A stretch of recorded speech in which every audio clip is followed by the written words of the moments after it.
Welcome to the Game of Thrones podcast, the officially unofficial podcast for Game of Thrones on HBO. I'm Jim. I'm Aaron. And today we're talking about Season 8, Episode 1, titled, I think, Winterfell. It was the only title I could find for it.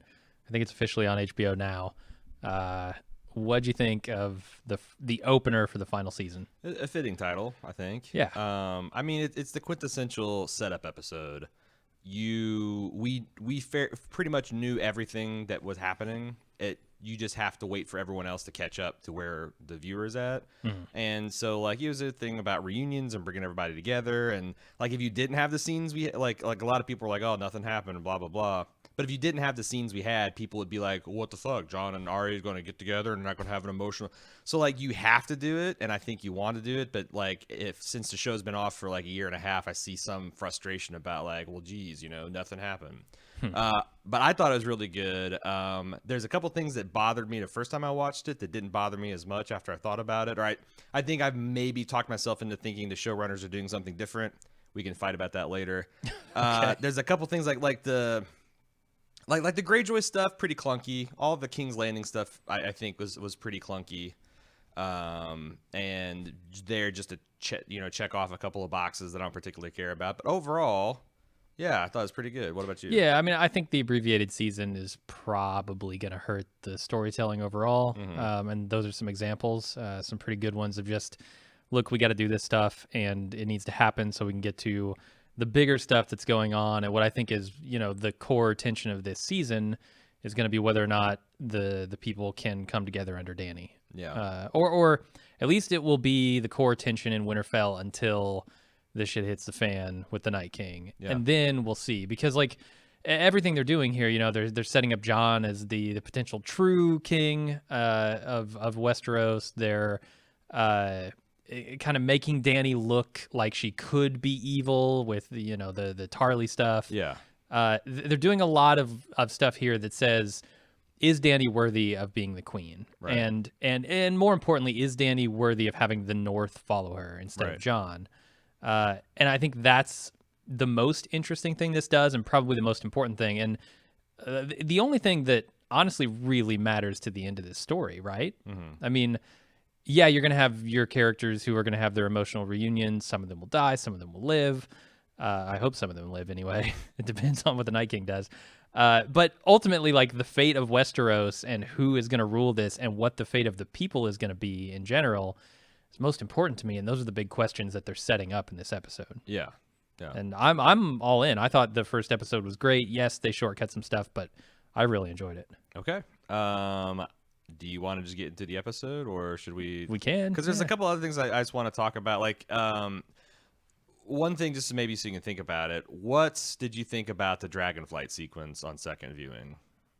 I had no problems with it. No problems with it? No. Okay. You got some big problems with it? Not big problems, just like when I watched it. Because the other thing is, like, the first time I watched it, as I mentioned on Instant Take podcast, is like I felt nervous that, like, it's like as a fan of the show and as someone whose job is to podcast, like, my worst case nightmare is that the Double D's just completely extravagantly phoned it in, but still phoned it in, and I think that they already nailed enough of the like character relationships, and that the first time I saw it, I was like, okay, well, there's no way that this is my last like gut check that this isn't going to be a complete fiasco.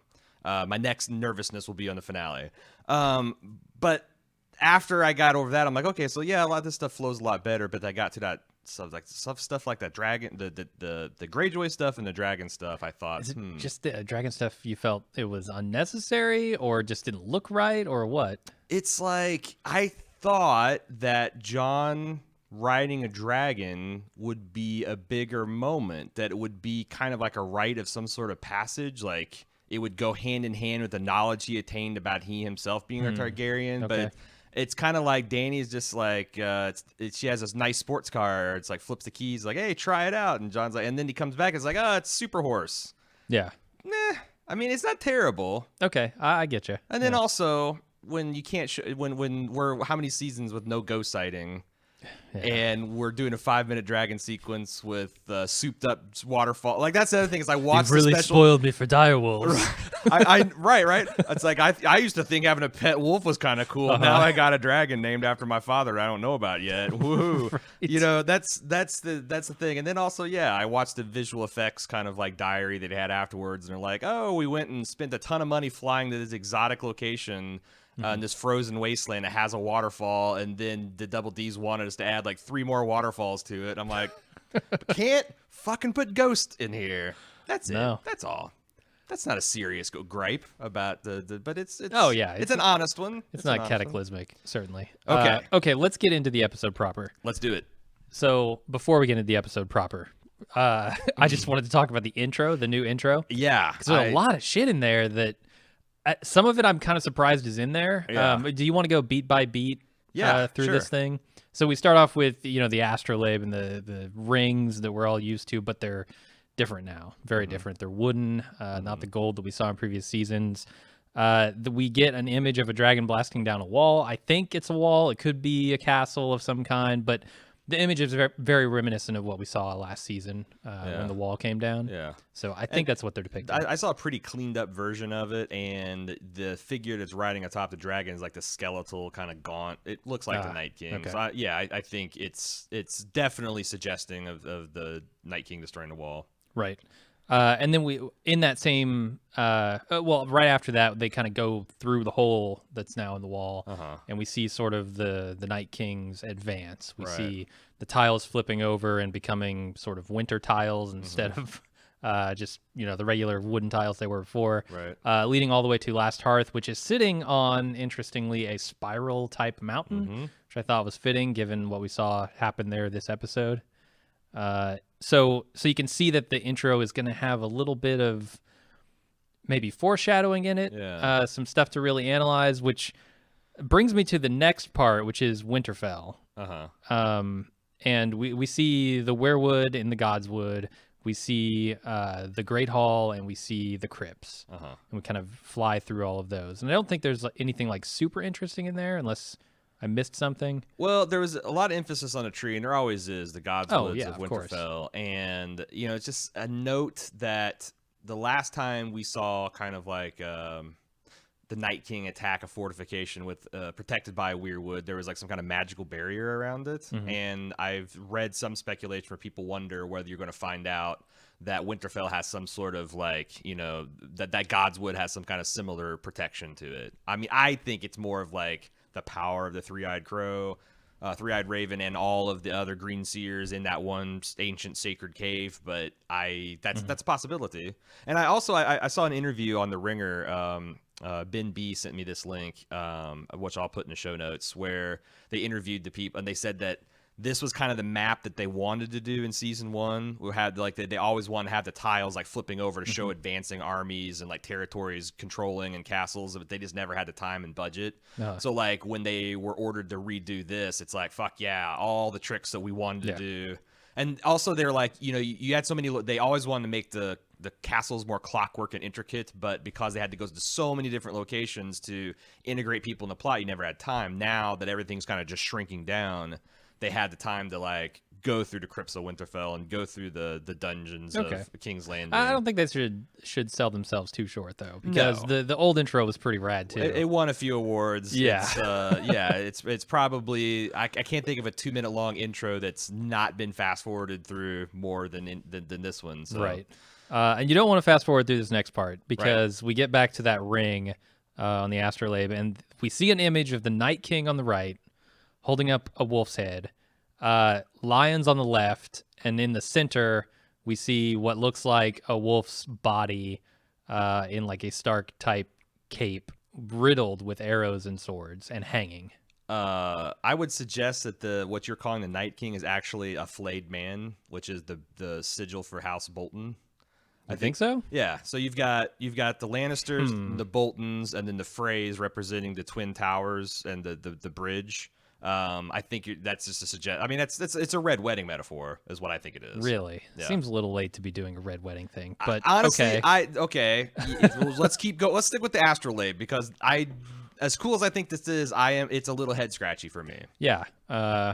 Okay. I was under the impression that was the Night King, but I thought it was more of a metaphor than like a literal like, oh, Jon's gonna be beheaded, but Jon's not even Stark anymore. So Right. who knows? Well, Bran's he's gonna be not a beheaded. Stark. Sansa's gonna be beheaded. He's not a Stark. His mama's a Stark. That's true. He's a half Stark. But the last one is it's got the big dragon with the 3 small dragons and the bleeding red star, which is clearly like a representation of season 1 going into season 2. Dany's dragons being born.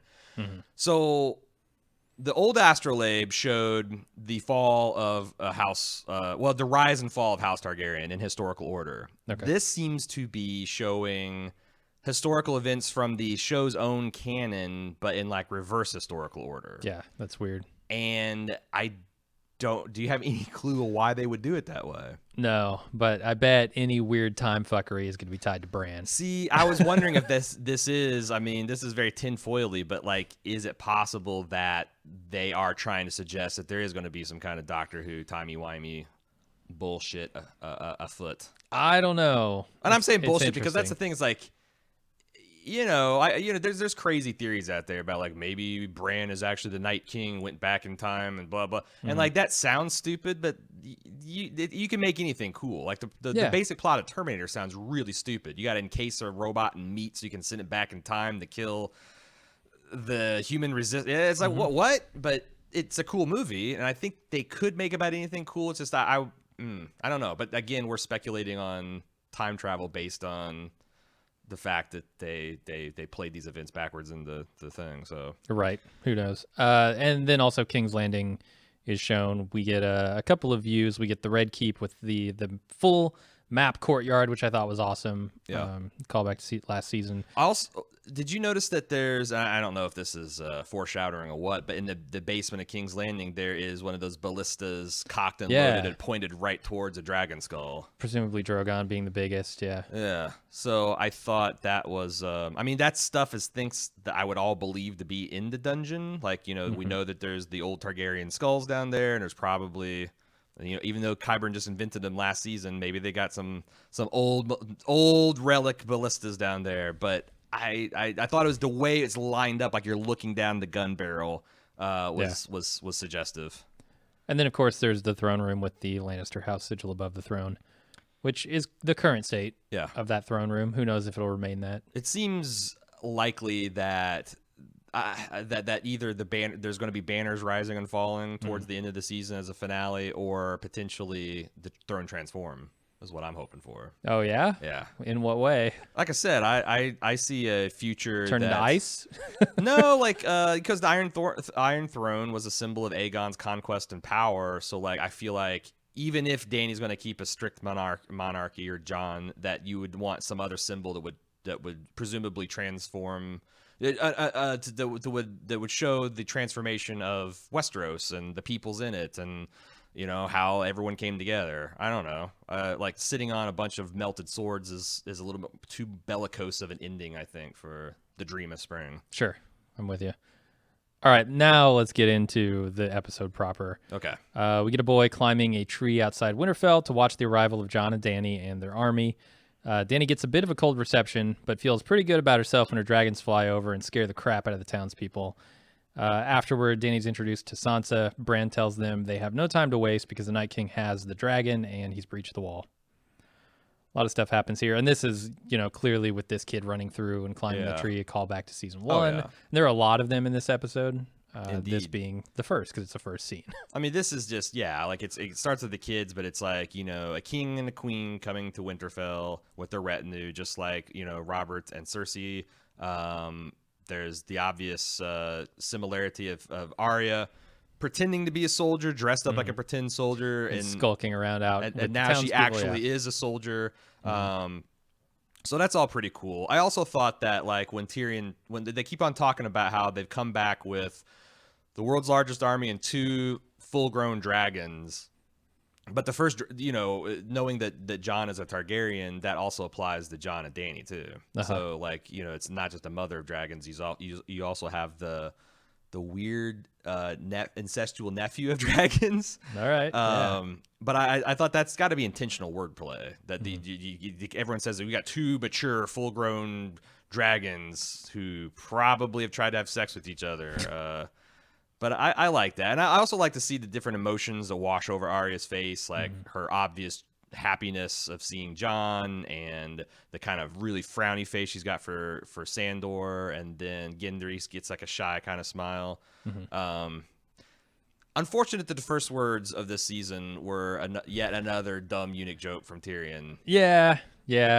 I look, I have not been a fan of those jokes for a very long time, since I think season 5. Yeah. Once they like got to Essos. Yeah. And kept the ribbing up, I was like, come on, man. Well, it's not, this isn't like two friends can't joke about each other's shortcomings. It's Sure. more of like, the show's associated cheap eunuch jokes with lesser men, like Littlefinger.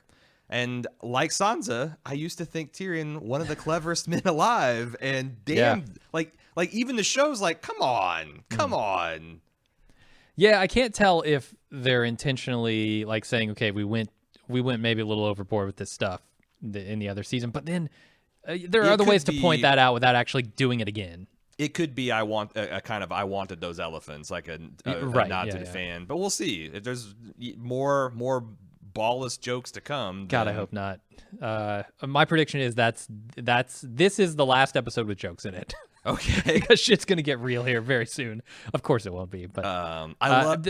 So I want to talk a little bit more about Arya, because this has got to be surreal for her, right? When you think of this world and how big it is and how often people die or just never return to the places they were. Yeah.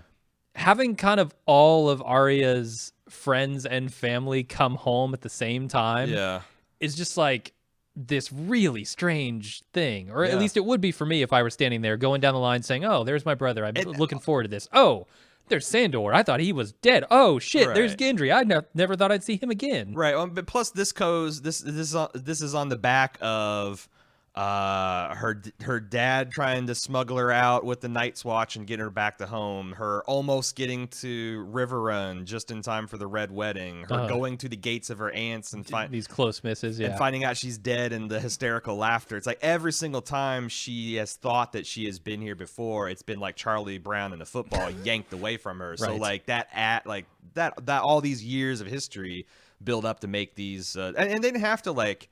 I mean, they didn't really have to gild the lily on these scenes. Like they just let the director even mentioned David Nutter that like they just let Kit and Maisie kind of react, and that's all you needed.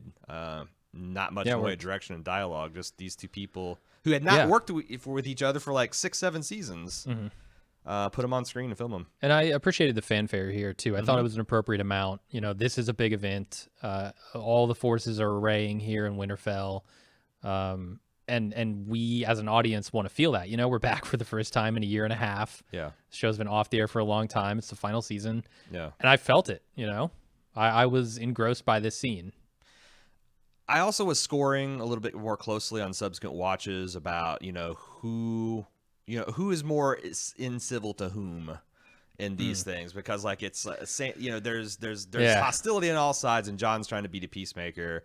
But I will note that Dany tried to come at Sansa civil, like, hey, the North is as beautiful as are you, like very complimentary, and Sansa started the frost off, I think.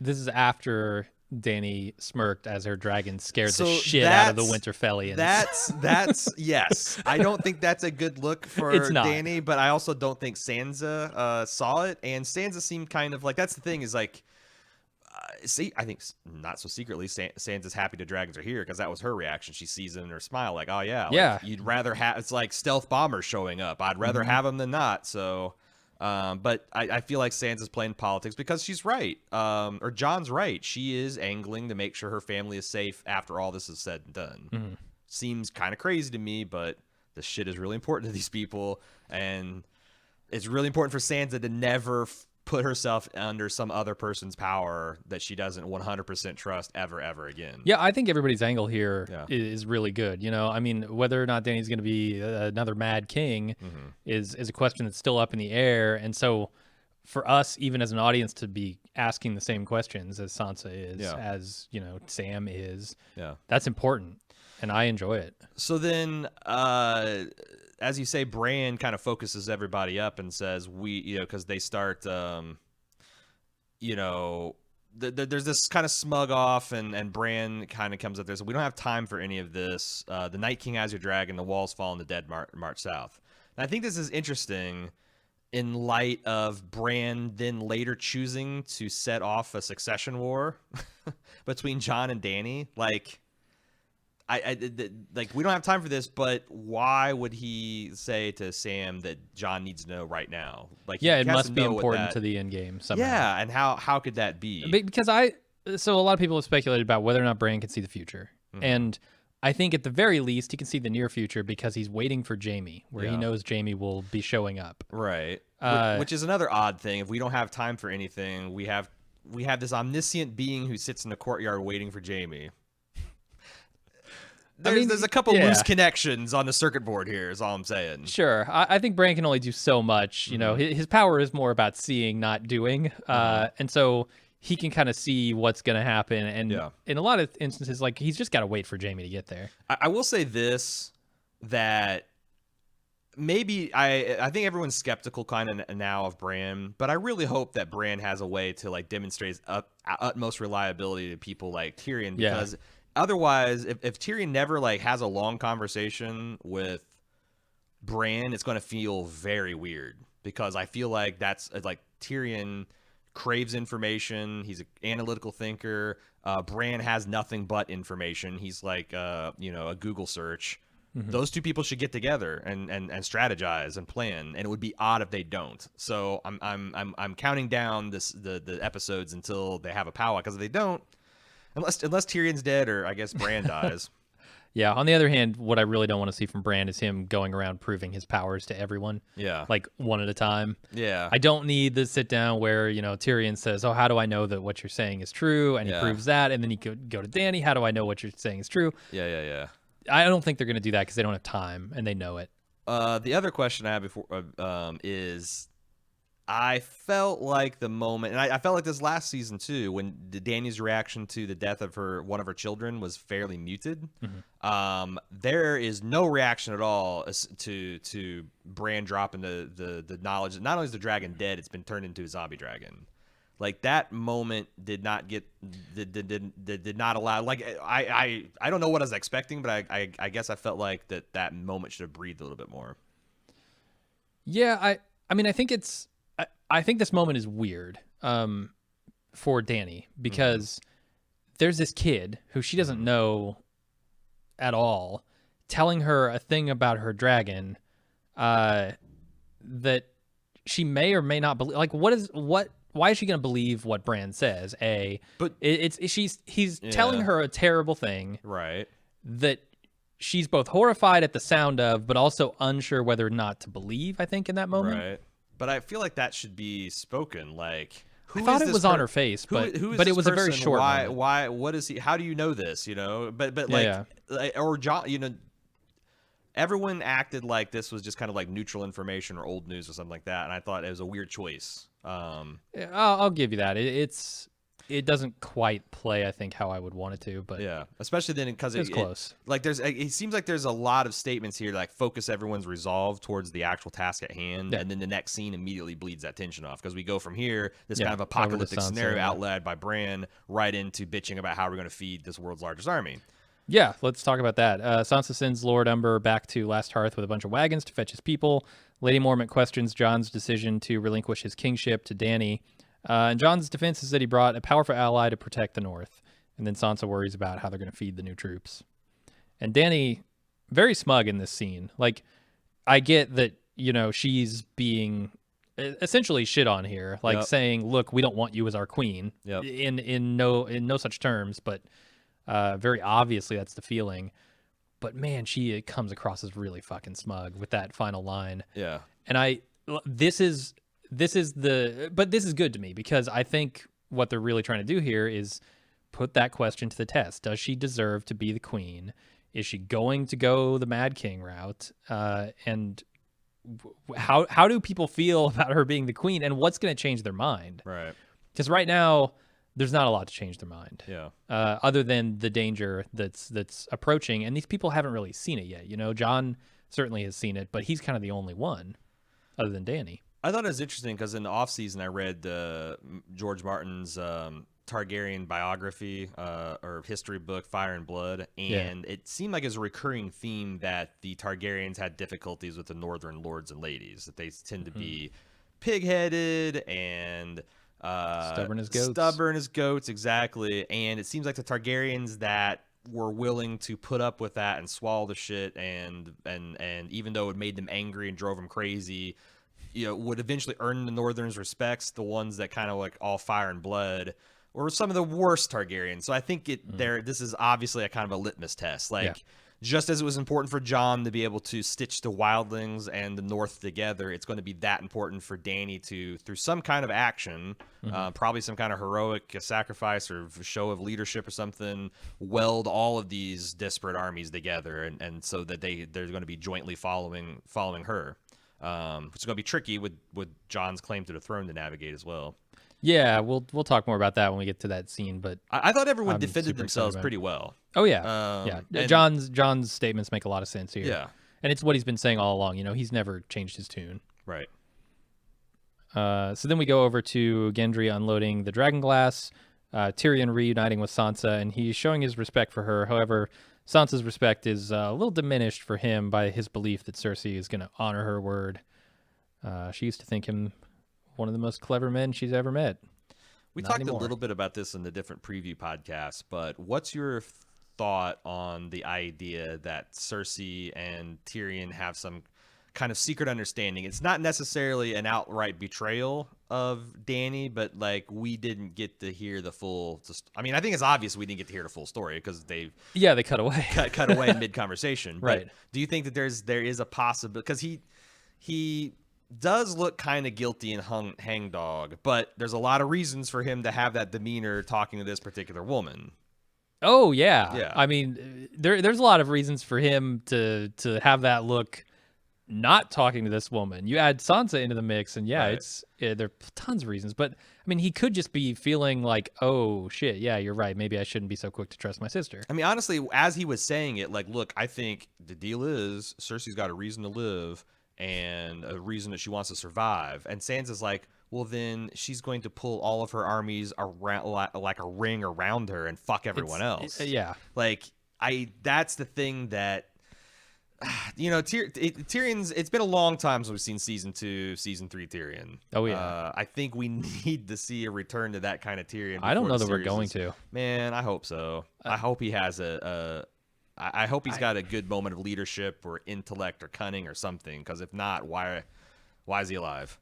Yeah, I mean, I guess the only opportunity he's really got from here to probably the end of the series is King's Landing. Like when they go to battle Cersei once and for all, which I hope is going to happen. He's got to have, he needs to have something up his sleeve. Otherwise, Tyrion's kind of just a flat nothing at the end. Yeah, that would be the sweetest if like all these things came together with a way for him to outmaneuver politically and militarily his sister, and he's the only one with that unique insight. Or even and Jaime and Tyrion together. That's what I was going to say. Yeah, maybe now there's an opportunity with Jaime coming up. Right. She's ticklish behind her left knee. But he's going to have to look like a fool before that, because Jaime's going to come up and say, "No, Tyrion, you idiot. Yeah. She's actually planning behind your back to totally screw you over." Yeah. Just as our sister, who you know as well as I do almost. Yeah. Not physically maybe, but you know. Right. You know. Yeah, you should know this, man. Tyrion. What he's doing. Two other things I want to point out. Number one, this may be the line of the night when Tyrion said the Purple Wedding was a miserable affair, and Sansa said it had its moments. But then she also realizes, oh shit, no, one of those moments was me bouncing and leaving you in the lurch. I don't think she's apologetic, because like she said, hey, we both survived, and also, well, that's excuse is such bullshit. I think Sansa would trade place with Tyrion in a fucking heartbeat. Oh, probably. But let's talk about that idea of, oh, we both survived. That's such a cop-out bullshit argument. You think Sansa owed it to Tyrion? No. What I'm saying is like the result does not alleviate any responsibility for decisions you made in the moment. That's true. That could have led to the death of someone. Oh, well, it turned out fine. I threw you off this bridge into a... If I'm Sansa, I take any offer to get the fuck out of there, no matter who... I agree, 100%. Yeah. But if the people that gets hurt, but so many Lannister, people... Fuck it. So many people use this excuse. Like, oh, you're still alive, right? Yeah. No problem then. We're all good. No, you fucker, you made a bad choice and it But like, hurt me. I feel like that's like bullshit when a parent says it to a kid about endangering them, because there's a fiduciary responsibility to like take care of that person and protect them and like be like, hey, my shitty parenting made you strong. But like Sansa, she's like 15 and yeah, fuck that. She made the choice she had to make, but it affected Tyrion. Yes. Certainly. That is certainly a true point. The other thing I want to say is, did you notice the crows in the background? And then there's the smash cut to creepy Bran staring. I think you're supposed to understand that like Bran's going to know literally everything. Gotcha. Because that was a motif in the first seasons, like the crows kind of conspicuously here and there around Bran. Now they're like, it's Game of Thrones, they're everywhere, and that's just a reminder of like Bran's new power. And I'm sure that will come in. That's going to blow something wide open before the season's over. That might imply that he can't actually see the future, and what he saw was through a crow's eye. He kind of saw everything happening in King's Landing as it was happening, and he knew Jaime was on the way. Same thing about the Night's King. Like, did he? I don't think he predicted that he was massing there. I think that's something he actually saw. Yeah, like, that's that future foretelling is, I think, a little bit still speculative. And also, like, is the future set in stone? Is it no fate but what we make, like Sarah Connor would say? Or Good question. All right, we go to Jon reflecting at the weirwood when Arya shows up for a joyous big brother, little sister reunion. And they admire each other's swords, and then Arya reminds Jon that they're all a family, and that's important, and he shouldn't forget it when it comes to Sansa. I think this is the showrunners setting up the challenge to Jon's character, that he has, I think, well-founded faith in Dany, even though she does go crazy from time to time. I think that the real challenge is going to be keeping true to that faith without losing the support of his family, because he needs that too. Oh yeah. So that's the thing. Like, I'm family. Don't forget that. That's going to be your challenge, Jon. And not only did not forget it, because he's about to literally transform from Stark or Snow Stark to a Targaryen. So I think this is going to be even more meaningful now that he realizes that he's not even, like the fact that they're not even brothers and sisters at this point, they're cousins or whatnot. No, but it definitely ties back into like the Theon thing, right? Yes. Where Theon saves Yara, and then he says, well, he doesn't say it, but you can tell on his face he wants to go back and fight with the Starks. Well, that ties back into Jon kind of forgiving him from last season. Exactly. Like, you can be whoever you want to be, like we talked last. But he grew up as sort of a Stark, just the way Jon did. Exactly. So, yeah, I that's kind of what I took away from it at the end. It's like very much remember when you become Aegon Targaryen. But all this dialogue is going to set up this kind of fulcrum for it's going to be a battle between his loyalties and his family and all that. Now, and his friends. I think the challenge for the showrunners for me is to I actually don't think they're going to go down to where Jon breaks faith with Dany. It's going to be more of like, how can he keep faith without looking like just a complete idiot or lapdog? But like, they do go down the road of Jon having a serious, like, oh no, maybe I'm king, I should be king. Like, Jon's had bigger tests of loyalty. Like, he's chosen his duty and his duty and his people over his love, over his position in the Night's Watch, over his own honor. Like, he's made way more sacrifices, and like, it's not even the first time he's been in love and made that sacrifice. So the challenge is for them to the answer is like, why is it different this time? I guess. But I'm actually hoping that the conflict is going to be an inner one between Jon's loyalty to his family and Dany, and not like his personal ambition and Dany. Yeah, I don't think so. Jon doesn't strike me as that guy. I'm curious how these ingredients are going to mix him and Dany, though. Because if the Iron Throne is like the one ring and it literally drove people psychically crazy, then sure. But they don't have that mechanism, so. All right. Speaking of crazy, we go to Qyburn, who tells Cersei that the dead have broken through the wall. To which Cersei responds, "Good. She's looking forward to this." And then we see the forces of Euron, the ships, the Iron Fleet. Is that what they call it? Yep. And we go out to Euron's flagship, and we find Yara still alive.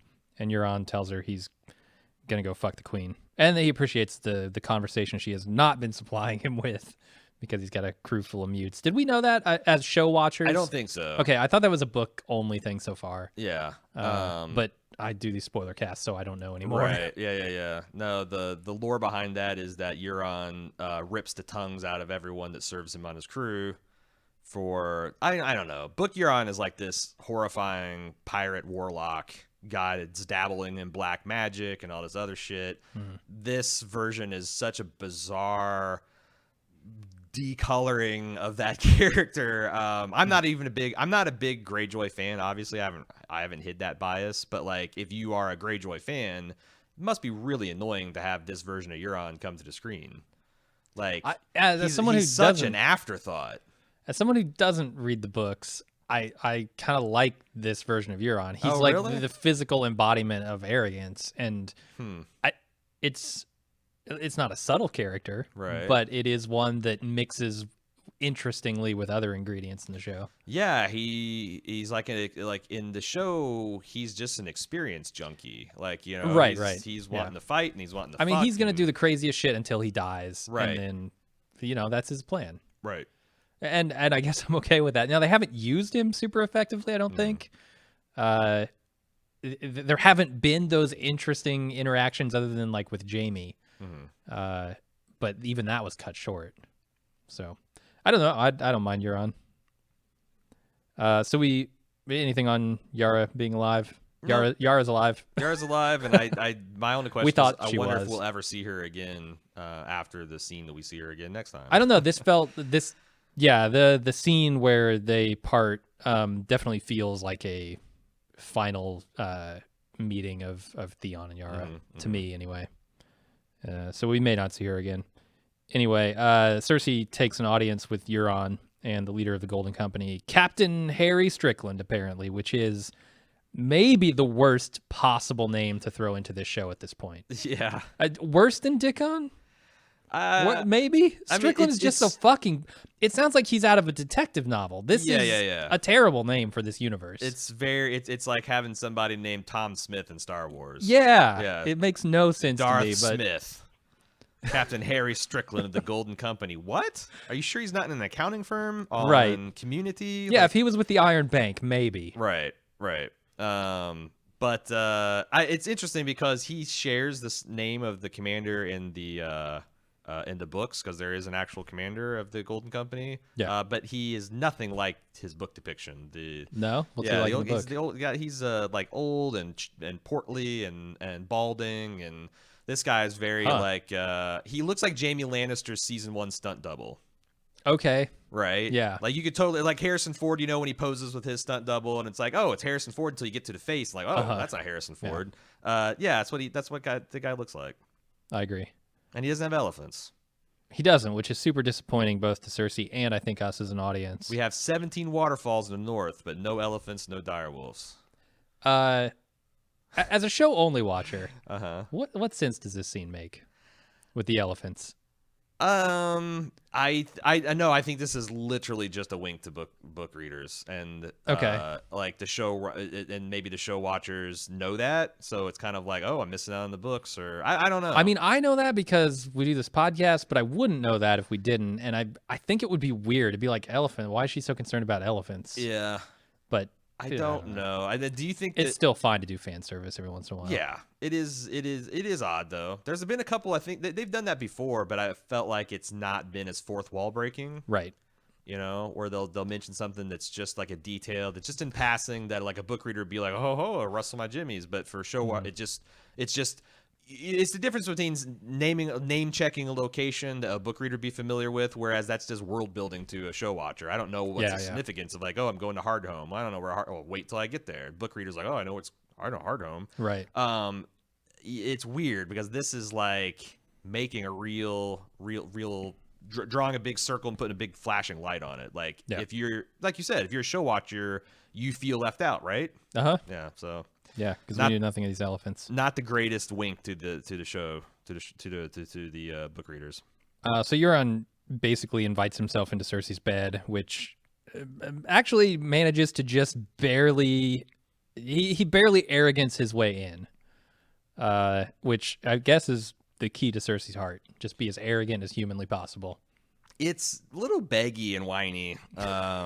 Which makes me think Cersei has a bigger Sure. plan in mind, which we'll Right. talk about here in a couple scenes. Right. Before that, we got to go to Bronn, who's in the middle of a four-way when Qyburn interrupts to say there's a wagon outside with 4 chests of gold and his name on it if he's willing to take Joffrey's crossbow and go kill Cersei's brothers. Bronn doesn't say no, and Qyburn leaves him with the weapon. This is actually I love this scene because it's such great Bronn. Oh, yeah, classic Bronn. And I don't think we've ever seen Bronn completely bereft of like a Tyrion or a Jaime. So he's just playing with this weird old straight man wizard. Yeah. And the whole the Qyburn's, oh, poor girl, the pox will take her within a year, and he's like, which girl? So funny. And then when he pulls out the crossbow, Joffrey's crossbow, and he's like, oh, that fucking family. It's so great. It is. It's so great. It's all 7 seasons of him dealing with every one of these fucking people and getting fucked over by them and having to protect them and bail their asses out. And it's pretty good. It's pretty good. But also kind of seems silly for Cersei to give him a wagon full of gold. Giving us paying it in advance is not the world's greatest. For a service of a sellsword, especially one like Bronn, not the greatest use of one's money, wouldn't seem. Yeah, and one who's losing faith. I mean, he essentially Exactly. sells Qyburn, and he's on the wrong side at this point. Yeah. And yet he's being hired to go kill. There's no way. There's no way that Bronn takes his crossbow and goes and even tries to murder both of them. Nah. He goes up there probably and he meets with them, but it's not to kill them. Right. Wouldn't think. Wouldn't think so either. There's another small detail in the scene that I Oh. thought was a nice little callback because I remember in season 7 in the opener, everybody hated Ed Sheeran. They hated him, Right, yes. his character. So in the beginning of the scene, these prostitutes are talking, and they say that this character named Eddie had his whole face burned off, and he has no eyelids now, and Yeah. that's the character that Ed Sheeran played. The ginger. Yeah. Yeah. So if you hated Ed Sheeran, just know he got his justice. Yeah. He got Quentined.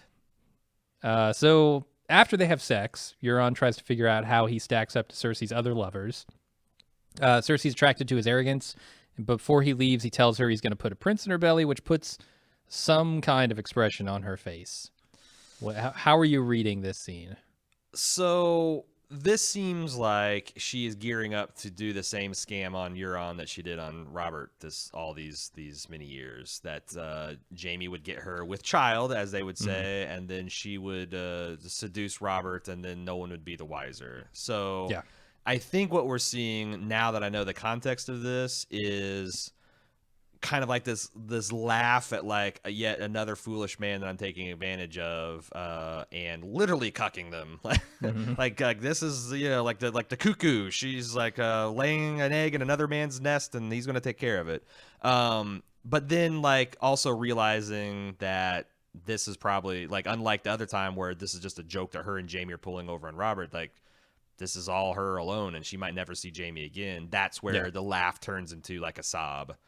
I think it all checks out. Yeah, I agree. After watching it a couple more times, I think that's right on. And it's nice too because she can not only pull this over on Euron, Yeah. but if she's victorious in this battle, she now has another, Yeah. some witnesses to say, hey, her and Euron got down. So the people might not think, oh, well, it's another incest baby. She's trying to keep it's funny that you'd think that like the incest baby, the least of her propaganda problems now, but Yeah. what are you going to do? I also think it's ironic that Euron, by taunting her memory of the Fat King, is kind of like he doesn't get the fact that like, oh, that's what she did with him. Is that what? Or maybe he does, and he just doesn't care. But I feel like that's also underlining kind of the point that they're making in this scene. So then we go to Theon saving Yara successfully. He kind of sneaks in because Euron's got a crew full of mutes who can't alert anybody when their throat is slit open. And she punches him to the ground for not having saved her before when he could have, and helps him back up. And Yara says they should take the Iron Islands back in case the living need somewhere to retreat to. Then Yara sees that Theon really wants to fight for the Starks in Winterfell, so she tells him to go. Which I definitely think this is a parting of ways permanently.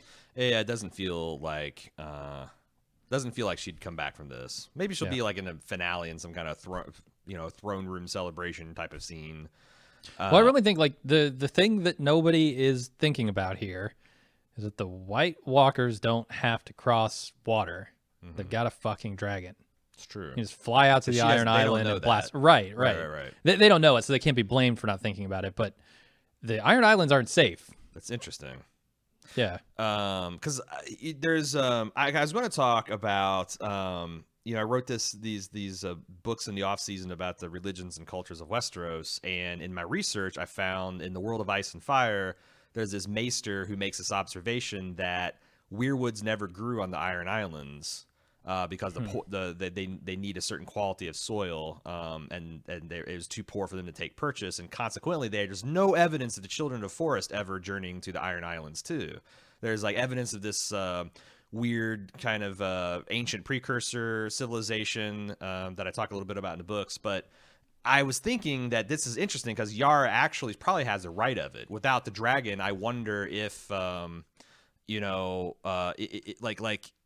since we know that these things are essentially some kind of runaway weapon from the Children of the Forest, it's entirely possible that the White Walkers couldn't get over to the Iron Islands because it would make sense that the same magic that kind of created them would bind them to kind of more of Westeros. Now, there's always been a question of like, what if you never defeated the Night King or the White Walkers and they were able to take over all of Westeros and the entire globe freezes, and then is this just a Westeros problem or Essos problem? Right. I don't know that you can definitively say either way, except for there are a lot of like Azor Ahai type prophecies from Essos, which implies that it can get a big problem on a really long night. But I thought that was kind of a interesting point. And if you want to read more, I got a whole chapter of Greyjoy shit and godsofthrones.com. Did you see the cameo by Mac from Always Sunny? No. The guy that got his eye shot out by the arrow, Rob McElhenney. Macaroni? Rob Macaroni, yeah. Yes. Wow. Okay, I'll have to go back and look at that. Yeah, I missed it. Yeah, he was. They had an interview with him on some of the extra features, and he was because they've had the Double D's wrote an episode of Always Sunny. I think they've written two. Yes. So it's kind of cool to see the cultural exchange happening back and forth. Right. Okay, then we move to the Karstarks arriving in Winterfell as Davos tries to impress upon Tyrion just how much of a role loyalty and oaths play in the lives of Northerners. And he follows that up with the suggestion that they propose a proposal. I'm going to suggest a suggestion that Jon and Dany become a couple. Mm-hmm. Yeah. Okay, we'll talk about Jon and Dany here in a second, but I just don't think Tyrion quite understands the Northerners yet, and Davos definitely does at this point. Well, it's weird that there's I'm skeptical the young will listen to the old, but I don't they're not suggesting anything that these two I don't think would be amenable to, unless there's some kind of rift between them, which again, depending on how Jon handles this. Yeah, it's almost like they're two steps behind plotting a coupling that has already happened and they should not be so oblivious to. But Tyrion knows, right? Tyrion heard them banging on the boat. He knows what's up. Yeah. He doesn't let on really in this scene. It was an odd way for him to play it. I'm not. Yeah. I'm not sure why it went that way. But I don't know. Maybe there's because the previous scene where the Theon rescued Yara, that did feel very kind of rushed and perfunctory because Theon just easily took over the silence, the flag, and I feel like if they had established a mute thing and that had been Theon exploiting Euron's cruelty against him, it would have felt like an earned moment. As it is, it felt like just he hit the easy button and won. Sort of got lucky. Euron was out, And then this scene here with I felt like there's a couple things that I liked everything in isolation, but in context of what everyone should know and be thinking about, it was a little weird. How pissed do you think Euron's going to be when he finds out that while he was off fucking the queen, Theon swept in? Pretty pissed, I would say. Yeah. Pretty pissed. You think he's going to take some rash actions to try and rectify the situation? Do you know how long it takes to train a crew of mutes to run a complicated sailboat? Do you know how much yelling and screaming usually happens on a sailing ship of that size just to weigh anchor and leave port? Now he's got to start over from scratch. That's Euron's just off the game board now. He can't even pilot his own fucking ship. That's true. he's like a one-man crew in Sea of Thieves on the biggest Imagine boat. Han Solo and Chewbacca trying to get out of Hoth, except for not only does Han not speak Wookiees, but Chewbacca is also a mute. Yeah. This line goes there, and this sail goes, and also there's 500 of them, and they all have to work together. So yeah, I think Euron's is done. You would think that on a boat with a purely mute crewed boat, you would have some sort of system of bells or cables that you can pull to alert people Euron to certain actions. Gets splitting migraines. So he just there's Can't no deal with the bells, bells, yeah. There's no whistles, there's no there's no Man. tongues. Seems like an oversight. If I don't know fart, how that. if you fart, you're executed. Oh, It's just silence. He takes it very serious. His branding very seriously. all right.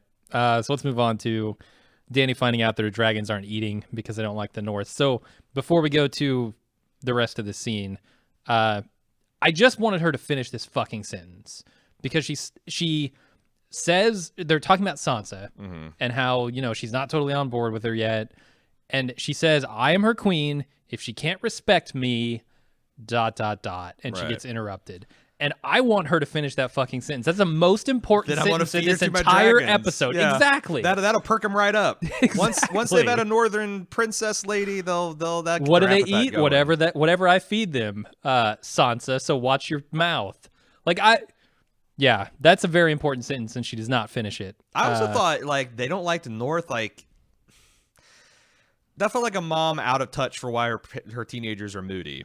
Like she think it's because, you know, they got cut from the wrestling team. It's actually because their girlfriend broke up with them, but they don't know anything about it. Like, because like, isn't the obvious answer that they lost one of their siblings? That's exactly what I was thinking. And they're while I was mourning. watching it. But she's like, oh, it must be that they don't like the North because it's cold. Yeah. So, I don't know. This I whole don't know. scene seems a little bit weird. So yeah, she finds out they're not eating. Then there's big CG bucks being spent by HBO, and we get a fairly impressive dragon joyriding Oh, it's gorgeous. scene. Yeah. And it's so well done. Then they pull over long enough to get it on. That is, if Jon can keep it up with Drogon watching him, staring intently at Is him. it possible the Bran is warging the Drogon? It's totally possible. Because like yes. the intensity of the stare is very similar. Oh yeah, that's Very intentional, similar. right? To draw some kind of parallel, and I don't know what the purpose is, but Because otherwise, it's just. I mean, I think it works on two levels. If they want to suggest that this is actually Bran keep creepy tabs on his brother, yeah, because why wouldn't he? Also, because he knows that there's the real truth, and it'd be good to keep tabs on this political situation. But also, it's just like the dogs having watching have sex. You know, it works as just a visual gag. sure. But like I said in my preamble to this episode, this is a fine scene. I just feel like knowing that Jon is riding the dragon that's named after his father and Dany's brother, that's like, if this would have been like a moment of realization that, yes, I can do this. I can be a dragon rider because it's in my blood, and versus just like, okay, well, if a dragon likes you for any reason, you can hop on and take him for a ride. I don't know. It felt more like Harry Potter riding hippogriff. Like it's just there. I was gonna say Atreyu riding Falgor, but okay. No, it's just purely aspirational. Like, wouldn't it be cool to ride a dragon with your lady friend? It's Aladdin on the carpet. But it could have been more. And I feel like just with a slight reordering of the sequence of events here, it could have been. But it was really, really sweet. Seemed like it'd be really fucking cold. They're not wearing hoods. They're not wearing masks. They're going. Yeah, they're going flight speeds in very cold air. Yeah, I bet that free fall was fun though. Yeah, I think it'd be terrifying. Like you're in 0G and the only thing holding you on is gripping this dragon's floppy horns. Yeah, I don't know how they stay on these things, but we'll overlook that. So I think Jon should have flown a little bit further north and taken her to the hot springs. Fuck them waterfalls. Hot springs where it's at. Well, who's to say there's not a hot pool under those falls? It's true. You don't have. You also, the hot springs are like super empty. Like you had 100,000 wildlings you had to compete with before. Now it's just like hot springs, sex, no waiting. It's true. All right, Gendry is casting dragonglass weapons while the Hound gives him grief until Arya shows up, and they sort of exchange mean mugs until the Hound finally cracks, and his respect for her still being alive slips through. Arya then asks Gendry to make her a new weapon as they lightly tease each other. So, I mean, yeah, Arya Sandor. Weird. It was more antagonistic than I thought it would be. Yeah. From at least his side of things. Because like I thought that him and Brienne kind of shared a moment of being kind of proud of their shared parentage last season. I thought that might shine through a little bit more, but it's fine. I feel like we talked a lot in the Instant Cast about Arya and Gendry flirting, and how we thought about that. Like we're kind of like neutral to in favor. Yeah, I think so. They're cute. I honestly have a hard time seeing Arya with anyone at the end of this, but you know, if anyone, Gendry, sure. He seems like a cool guy. The one thing that we were going to catch up on was Arya's mystery weapon. Yeah. What do you think? I've heard some report it as a double-ended spear. The telescoping thing is still in play. I'm not really sure what to make of it or how it would be more effective than the weapons that she already has, because she has Valyrian steel dagger, which we know will take out White Walkers. I don't know if she knows that. Yeah. I mean, honestly, Valyrian tipped spears would be about like spears were kings of the battlefield for a long time. Like pretty much up until like the invention of gunpowder and rifles and whatnot. So like having, because I saw some people suggest it might be like a blow dart, kind of like Jack and Hagar would use, which would be kind of cool, like a obsidian flechet kind of thing that you can shoot, but also enormous. Yeah, too heavy. It does seem like it's some kind of and we saw in the trailers, of course, Arya is swinging around like some kind of bow staff looking weapon. I think it's that we're just seeing, and it's probably got some trick that it can split in half, kind of like Darth Maul's lightsaber, and like Darth Maul himself. Yeah, can be split in half and still be combat effective, as we found out in Solo.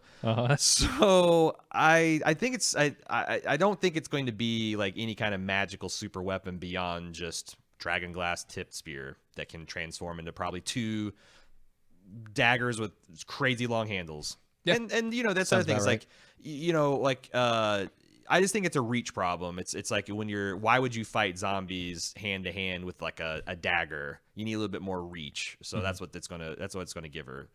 It's gonna allow her to believably kind of whirl through these crowds and kill a bunch of White Walkers and zombies without putting herself at risk.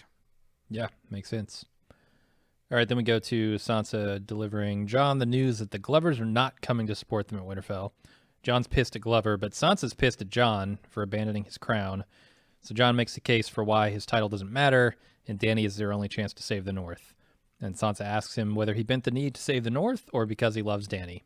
Fair questions all around. Like, I think everybody makes their point here and has valid points, which is what I appreciate out of a scene. Like, characters acting on the things they believe and butting heads over things that they should rightfully believe. Yeah, but that, you know, coming out of last season, one of my big questions is how are they going to make a struggle between Dany and Jon, which did seem like they're gearing up for, believable? And I think this is the answer. It's not going to be really a struggle between Jon and Dany. It's going to be a struggle between Dany winning the allegiance of all of Westeros and Jon not having his family suspect that he's under the spell of some Targaryen.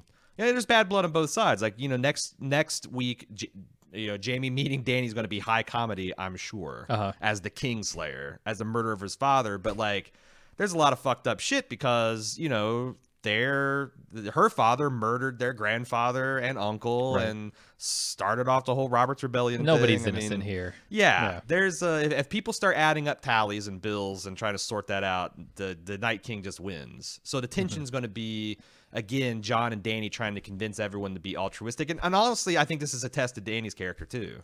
Oh, 100%. Because I think she should at least be willing to consider Jon's claim. Like, Jon might like say, well, I think you still are the better queen. Oh, I think, if it comes to that, if there's a choice to be made here, I think Jon, like I said in the preview podcast, essentially says, no, I've pledged myself to this queen, even though I'm rightfully king. I've already made my choice, but I'm going to honor that. But if Dany comes at it like, well, it's just I have to be queen because why? Yeah, no, you don't want that to happen. Just because I wanted it really bad and I've worked really hard, and I okay. So because dragons. Yeah, but I do think they're going to set it up between, you know, it's going to be more of it's a war for the people's hearts and minds more than Jon's. And I hope so, because again, I ain't buying John having a big crisis of conscience about whether he should be king or not, and whether Dany's crazy. No. I think it definitely complicates things, though, because, the North wants a leader that they already trust and can follow. And John now has the opportunity to say, that's me. That's me. Look, I've got the loyalty of the queen here because we've been working together for so long now. I've got your loyalty already because I've already shown you what I can do. Now, as the rightful heir to the throne, maybe they might want him to step up and be king, but I really don't see John. Here's the doing thing, because I was almost ready to say that it makes more sense for Dany to bend the knee to John, because John has this truculent people who are deeply suspicious of her, and Dany has this army who's essentially unwaveringly loyal. But I thought, well, that's treating the Unsullied like they're still slaves, and they're not. Like, I actually think if Dany bends the knee to John, that might start a crisis of conscience in them, because like part of their fanatical following of Dany is this kind of almost manifest destiny that she's the mother of dragons and she's Misha and she's all this, and if she kneels to some other foreigner, what the fuck does that? And the Dothraki, what the hell so like this almost feels like it could be a contest of like who doesn't want to be the leader the most, right? Like. John's, no, I've already pledged myself to you. Dany's like, no, we need this for the North to follow us. And they go back and forth over, I don't want it. You take it. Yep. I don't know. I don't see that happening, but we'll see. So then Jorah takes Dany to meet Sam, the man who cured his grayscale. Unfortunately, when Dany hears his house name, she has to drop the bomb that she murdered not only his father, but his beloved brother as well. And it devastates Sam, who runs out into the night and finds Bran waiting for an old friend, as he says. Bran tells him it's time to clue Jon in on his true parentage. We don't have time for pointless squabbles. Go tip over the map of Westeros, I know, Bran has no sympathy for anybody, but man, I feel so bad for Sam here. This is brutal, because I think he could have let his father go. Right. Yeah. But it's Dickon. Yeah. It's Dickon.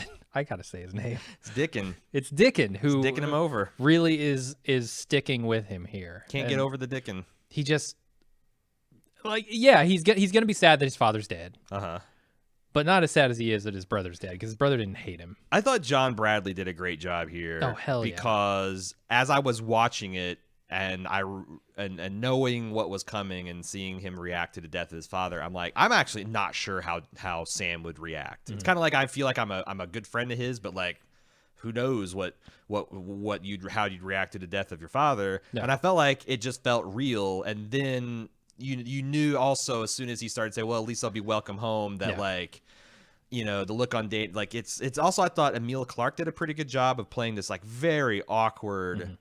Why it's almost like anytime you see like a president or world leader being yelled at by like the mother of a dead soldier, it's like that's an extremely awkward thing, but part of being a leader is dealing with shit like that. And I thought, I think actually she could have done a lot better, but it's like what do you do? Really? What do you say? I think she's doing some really great work in this episode. I'm not saying I'm saying as Dany as a leader. Oh, okay, maybe could have been a little bit more human and a little less like. Well, shit, I guess I killed your family by my hand. Everyone told me not to. Yeah, I think this is why I think Emilia Clarke is doing such a good job, is because I'm not certain at all times where Dany stands. Like, she's clearly got some lust for power. Right. I mean, she wants to be queen. Probably she for declares I'm the rightful queen at every opportunity she gets. Probably what she would consider altruistic reasons. For sure, yeah. But that's a craving for power, which is always a dangerous, scary thing. And Emilia Clarke is like playing this line between like, I need to get the North on my side, but also I'm the fucking queen and they need to get in line. Like there's a tension there between those two things, and she is playing it just right on that line. And I think she's doing a great job. And John Bradley, like, they're maybe the two most compelling actors in this episode for me, because we haven't seen Sam do this kind of work. Can we talk about so this is to set up a contrast, because Sam's going to go tell Jon about his heritage at the behest of Bran, and so Jon has the natural defense of, look, I've also executed men who were insubordinate, who disobeyed me. what is the difference between what Dany did and what Jon did? Because if it's just because one guy's got burnt by fire and the other guy's got a beheading, I'm calling bullshit. Yeah, no, I think there's not much of a distinction to be made. And I really, this really bothered me, so I spent a lot of time trying to think about it, and here's the best case I got. Okay. Janos Slynt is who we're talking about here. Janos Slynt was a corrupt, weaselly. He accepted bribes. He put out. He gave away positions of importance for money. He put the people's safety at risk. He is like fundamentally a dishonest, craven character. Mm-hmm. So when Jon gave him a second chance of like, okay, you can prove me wrong, and the guy tells him basically, fuck you, I have powerful friends that I've bought, and then Jon's like, fetch me to block. Randyll Tarly, say what you will about him as a father and husband and all that, but like everyone considers him to be a fairly moral, just, honest person, and the reason he's not refusing to bow to Dany is probably legitimate. Like he remembers the Mad King and all that kind of stuff. So I feel like that's the only difference. Like the character of Randyll is such that maybe you keep him a prisoner and give him a couple weeks to consider, and certainly don't kill his son for standing up for a father. Like that seems like fucking Dany would do the same thing. Like she is kind of defending the memory of the Mad King. So like it's there's a level of hypocrisy and like the difference in moral standing of the characters who are being executed, but it's also a really fine point to argue. It is, and that's always been kind of the hallmark of Dany, right? Is that she's figuring her way out, figuring her way through this shit as she goes. She doesn't have any good answers. She started off as just a kid. Like she's learning. I hope she gets articulate, because I hope Jon confronts her about some of this stuff, and I hope she's able to articulate a defense that's not some imperious Dany, I'm a queen bullshit. Yeah, because that, like, honestly, that means nothing to me. Right. Like, I mean less to Jon. Yeah. Well, I was a king. Yeah. It turns out I actually still am a king. Yeah, I'm actually your boss. Yeah. Okay, so Sam goes to the crypts where he finds Jon and asks if he would have killed his family as Dany did if he were king, which he rightfully should be. Jon's confused until Sam tells him who his parents are, which really confuses him because it means his honorable father lied to him for his entire life. And we've kind of talked about a big chunk of this scene already. Yeah. But yeah, it is like, this is a super important scene. Mm-hmm. Probably the biggest conflict driver for the entire final season. Yeah, is what I guess. Other than Night King and Cersei, the big battles, but like character wise, and you know, the Game of Thrones. Yeah, like this is the biggest conflict driver, and I'm excited to see how it plays out, honestly. And also, I think Sam, like, you know, his strongest point is you gave up your crown to save your people, which she do the same. That's an open question because we've never seen Dany have to do that. Mm-hmm. Like she's always either through treachery or in the case of the you know, slave owners of was it Marine, Astapor, or Court, one of those, can't remember, one of those slave cities, either through deceit, treachery, or outright show of strength, she's won every battle. She's never had to put her crown on the line. Mm-hmm. Jon did, and we saw the decision he made. So the thing is like, yeah, I don't see how you simulate that. You know, it's like, well, would you give up the crown? Oh, sure, I would. We'll do it then. Okay, the crown's yours. All right, I was just testing you. Like, what? Right. You know, like, yeah. How are they going to resolve this conflict in a way that's not ridiculous? Well, the thing that I love is the tension it sets up with the Northerners. Because again, yeah, I think it's not going to be Dany and Jon sideways at each other. I think it's like, how do we do this? How do we make this work for everybody? Yeah. And here's the other important thing. So a lot of people are calling Sam out as like personally vindictive in this scene, going to Jon immediately and saying, you should be the king because fuck Dany, she killed my father and brother. Yeah. I don't buy that at all. Here's why I think it's crucial. It's a fair first reading of the scene, though. Yeah. I agree. Here's why I think it's crucial that Sam actually tells Jon and shows that he's actually kind of pissed about this, and asks this question, would you have done the same? He's now playing with all his cards on the table. Jon can't come to him and say, well, I found out that she killed your father and brother, and like, I'm pissed about that. You must be pissed. Were you playing me? Like, were you hiding this from me intentionally? No, everything's on the table. Jon just now has to do with it what he will. Plus, crucially, that's important. It's not like Sam ran down to the crypts in some kind of mean girl way, like, oh, look what Dany wrote in her burn book. It was like, he was hurt and angry. He ran into Bran, and Bran said, "Now is the time." I don't think Sam would have chosen to go down there and confront him like that, half-cocked, except for Bran pushed him to do it. So there's the ultimate.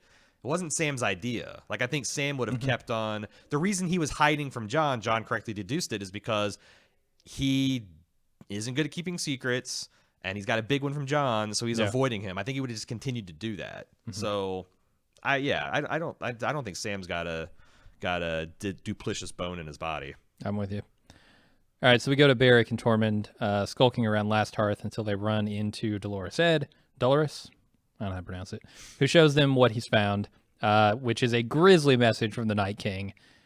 They realize that they might be able to make Winterfell on horseback before the Night King does, but before they can finish planning that, the message comes to life, and they have to set it on fire before it murders them. The message being a spiral of body parts around Lord Umber. Yeah, the late Lord fucked Umber. up. This image. It is wild. The making of special, they actually had a dwarf or little person actor that they put a realistic face of the kid on, and they set him on fire for like 10 seconds. What? Yeah. Why would you do that? I know Animatronics, man. I would think that's what I was thinking, but stunt guys got to eat too, and it seemed like a good time was How had can you by eat all. when your lips are burnt off? That's what I want to know. They can safely set people on fire now.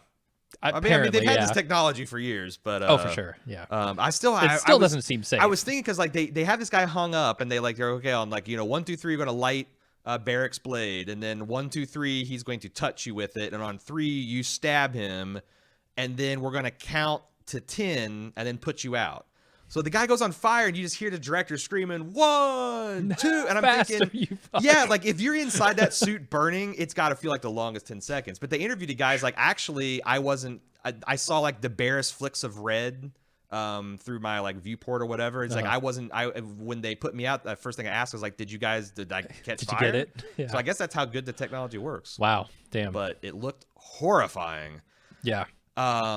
A lot of people wrote in to point out, and Cecily, actually, the night we watched this, she came home, and we have a couple of these like Targaryen medallions, and she had one on her desk, and she says, "Doesn't this look like the symbol?" It's like, they have this spiral motif, but also it's undeniably looks a lot like the Targaryen sigil of the three-headed dragons and their tails and their wings, and they're all kind of in that similar spiral. Yeah.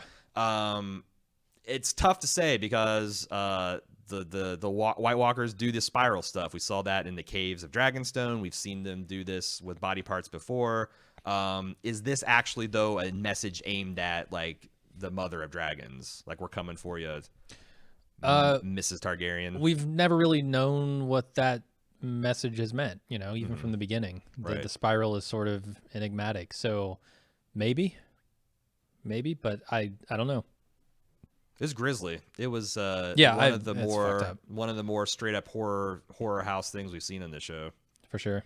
And then we get the final scene where a cloaked figure rides into Winterfell and reveals himself as Jaime Lannister. Unfortunately, before he can even settle in, he runs smack face into the omniscient and very starey and hopefully not vengeful Bran.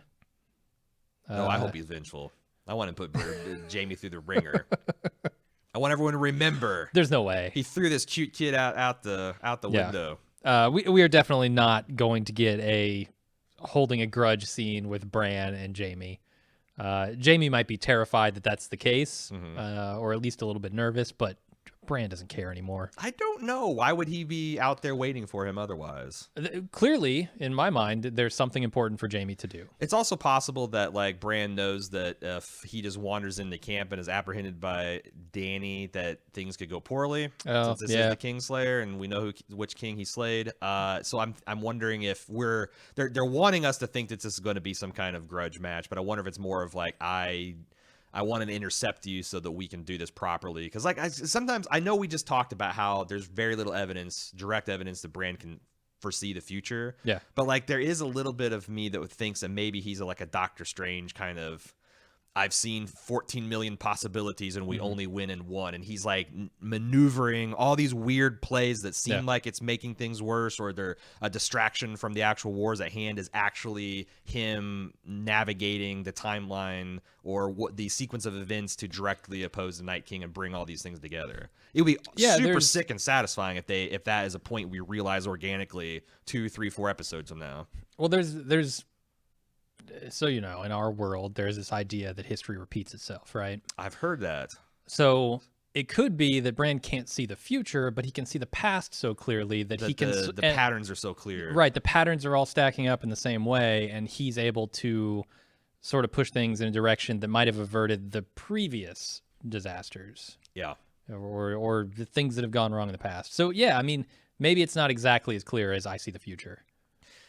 It's wild. I watched the first half of the pilot when I was compiling feedback and working out my notes because I wanted to see this. But you compare Tyrion and Jaime's coloration this episode to their season 1. Yeah, it's shocking. Especially there's I think they eventually darkened Jaime's color scheme, but from the original pilot that they canceled and reshot, there's a few scenes where he's really fucking frosted blonde. Yeah. That's intentional, right? As they get further and further from the Lannister orbit. I mean, everybody's doing that. Yeah. Right? Yeah. Everybody, as winter has closed in and things have gotten grimmer, everybody's gotten darker. Will the Starks went from brown to black. But Dany's still platinum blonde. Hair color. Yeah. Do you But she was wearing pure black for the longest time. True. Do you think Jon's hair is going to start turning platinum? Yes. I think that when he realizes he's a Targaryen, that he will just revert DNA at the DNA level. The bleach to is a strong. Targaryen. Yeah. The bleach is strong. Yeah, because it's just striking how much different they look, just from a hair and makeup standpoint. It is exciting to me to have Jaime up here because how the hell are the Northerners going to respond to him?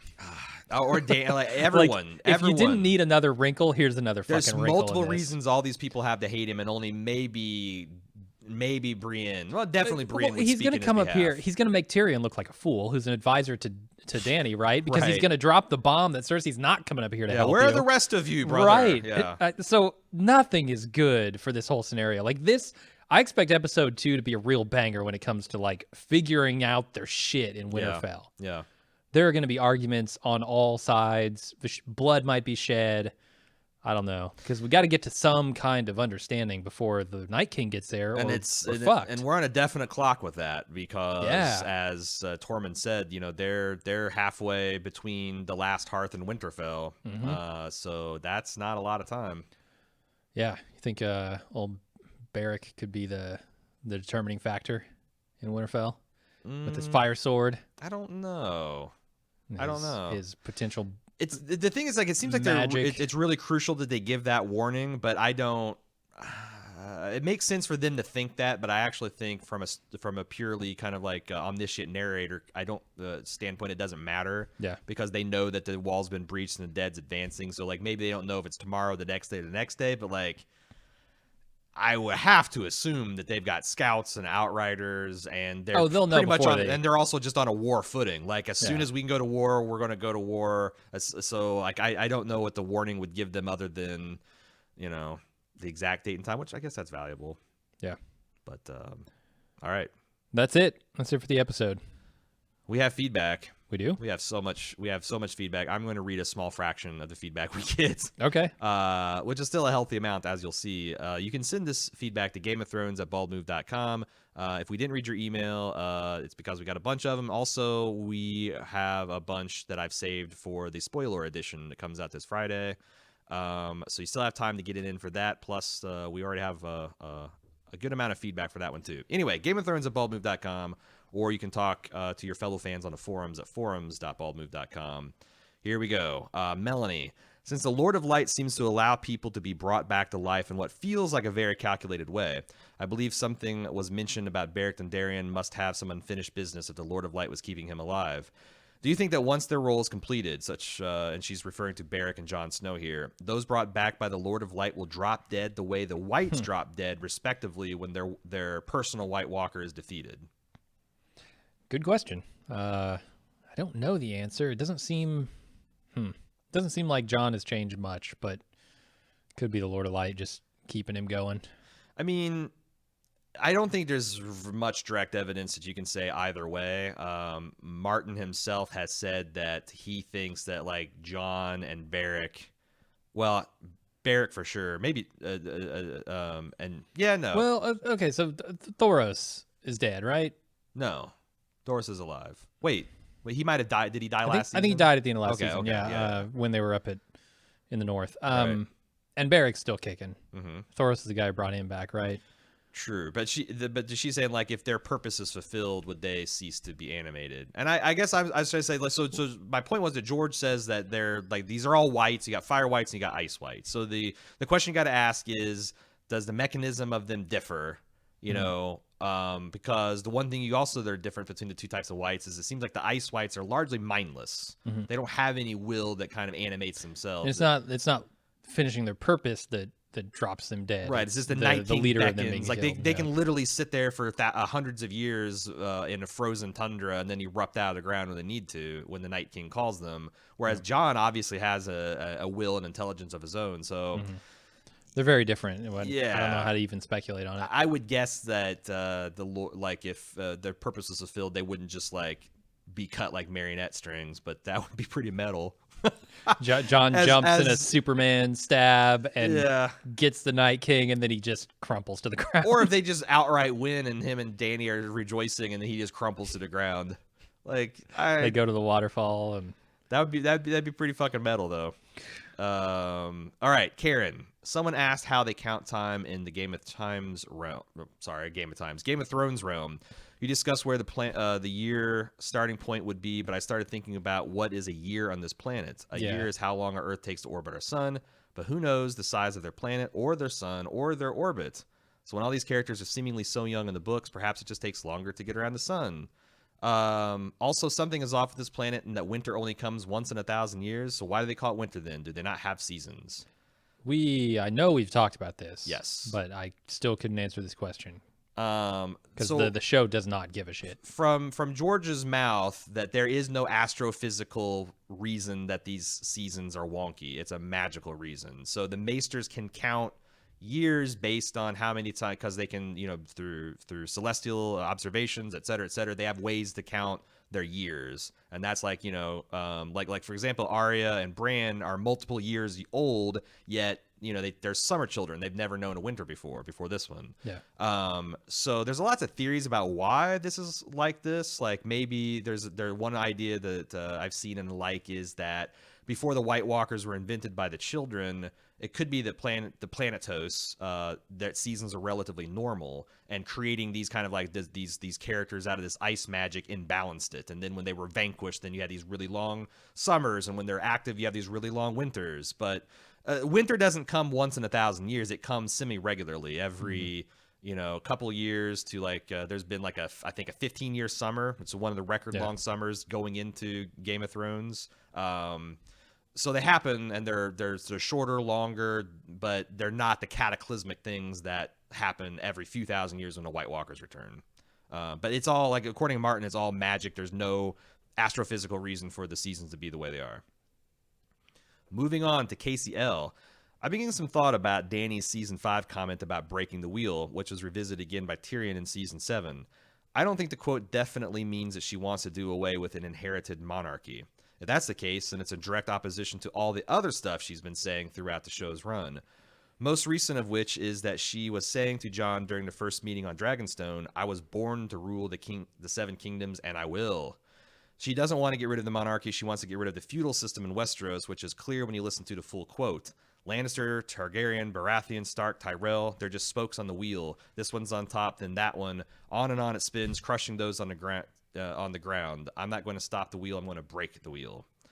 So her objections lie in the devastation experienced by the common folk when these powerful families start making plays for power. These plays always result in violence because each family has their own army to compete with all the others. This is a staple of a feudal system for which the king parcels out pieces of property to lower lords in exchange for services, i.e. military support. So he's saying that they don't have any royal army, so it's the problem isn't with the monarchy, it's the fact that all these lords essentially have all the military might, and they the king rules essentially by their consent, and that Dany could maybe establish a royal army to go along with the royal fleet to end the wheel. Okay, I feel like that's a bittersweet ending, because that sounds awfully close to. I mean, in as much as a kingship, a monarchy is not a dictatorship. That sounds like a dictatorship. But like I don't want anybody sure. else to contest my power, and therefore I'm going to break that wheel and just become the one true ruler. Right, and it feels like it's just adding another step to another remove from the analysis, because you're saying that the people suffer when there's war. But canonically, usually there's war when people are suffering. When the king is a shitty king, the lords get the idea to depose them, and then you get war. There's also like civil wars within the Targaryen, but like those weren't as many as the individual squabbles between the Seven Kingdoms. So I feel like even with a national army or a royal army, if Dany's kids are complete assholes and they mismanage it and people start starving, you're gonna have war and they're gonna be overthrown. So yeah, she just doesn't think that she's going to rule that way. There's just that to cause those problems, which is naive. Yeah, the inherent problem of the monarchy is there's no way to peacefully transition power when the government is no longer serving the people. Right. You have to. You cross your fingers and you hope that the next king is better. Exactly. So again, and I don't hide my bias. I'm very much for some sort of proto-democracy in Westeros. Something I argue in my book. Spent a whole chapter on, but godsofthrones.com. godsofthrones.com. But it's not something like I'm not going to be like, oh damn, George didn't do. Like I'm fully prepared to accept the conventional queenship or kingship too. Like I'm not lashed to this idea. Charlotte R. Last night I finished my Game of Thrones rewatch and it got me thinking about the White Book. So the White Book is the deeds of the Kingsguard that the Lord Commander kind of maintains. Okay. They made a relatively big deal about. Was that the one that Jaime didn't have a page in? Yes. Okay. They made a relatively big deal about this book in season 4, where Joffrey was taunting Jaime about how brief his entry was. Brief, right. As much as I love the Brienne/Jaime relationship and don't want to see either of them die, I think it's inevitable that Jaime will, probably in some heroic way. I think that Brienne will then complete Jaime's entry in the White Book, explaining how his slaying of the Mad King was a noble act and restoring Jaime's story to be fitting for a noble and honorable member of the Kingsguard.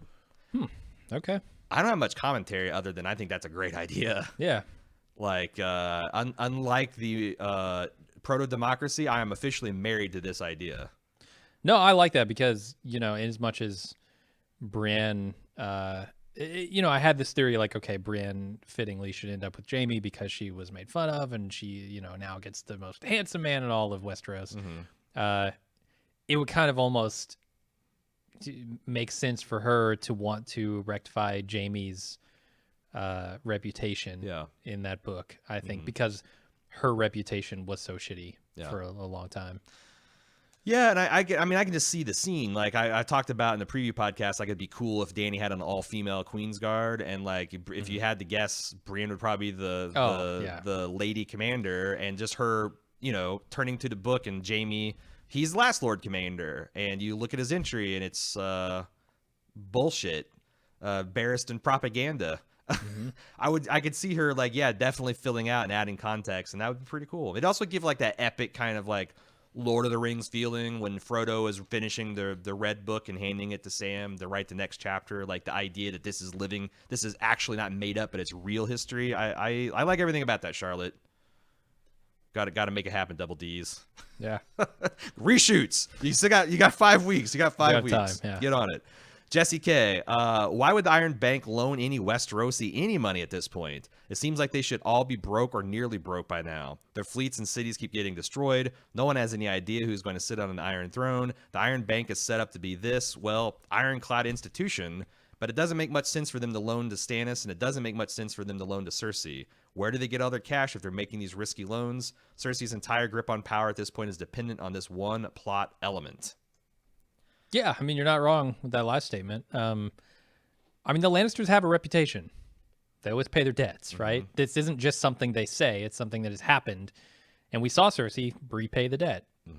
She did it with the gold that they took from the Lady Olenna. So she's kept her word. Many times the Lannisters have kept their word with the Iron Bank, and I think that's why they're still leaning into that relationship.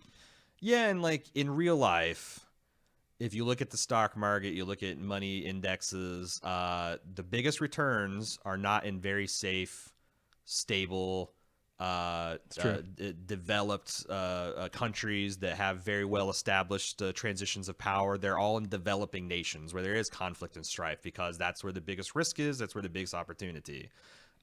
So it makes sense for the Iron Bank to continually bank all these squabbles that go on Westeros, because the key thing about the Iron Bank is whoever wins, they can get their money from them, because if they don't pay up, they just finance another person to overthrow them. At the end of the day, they're going to get to the bottom, and someone will be king, and they will owe them a lot of money, and then they will make a huge return on that investment. That's always worked that now. You know, the Long Night kind of like that's like the Great Depression. Like that's the part where the markets don't just get I think that this is an unprecedented thing. Like they've been doing this for hundreds and hundreds of years, and there's never been this like Armageddon type thing that might wipe them out. But yeah, I think that's why they do it. It's they don't have more reward. They don't have a relationship with Dany. Yeah. So yeah, they could do things along the sidelines to support her, but I feel like. Also, the reason they paid Cersei back is because she stole and the reason they loaned Cersei more money is because she stole all of the Tyrell gold and paid off all the crown's debts. Right. So she's like got A1 sterling credit at this point. Mm-hmm. And again, Iron Bank doesn't know there's a bunch of horrifying ice zombies that's going to fucking flip the table of Westeros over. So do they know about the dragons? I think so, yeah. Okay. Definitely. I thought that was part of Cersei's discussion with him. Right. Which you would think dragons would factor in. Maybe that... bumps your credit score up a little bit. Right. Yeah, because that's the thing. Like, if the one thing that would really fuck the Iron Bank is if someone throws over Cersei that is not beholden to them at all. Right, and that can't be overthrown easily, right? Like, you talk about that iron grip that she'd have with dragons at her behest. Well, what's the Iron Bank going to do to get their money out of a dead Cersei? Right. But again, the Iron Bank being this ancient institution, like, absent ice zombie Armageddons, they can just play the long game. For sure. And like, okay, 50 years from now, when your grandson's on the throne and has shit away all your fortune, and he's got like moths coming out of his pockets like some kind of old cartoon, he's going to come and we're going to fuck him. We're going to fuck him but good on the interest rates because he's going to be desperate. So they're playing the very long game. Yeah, and like you said, this is a big bet for them, but it's also not their only bet. They've got their hands in many things.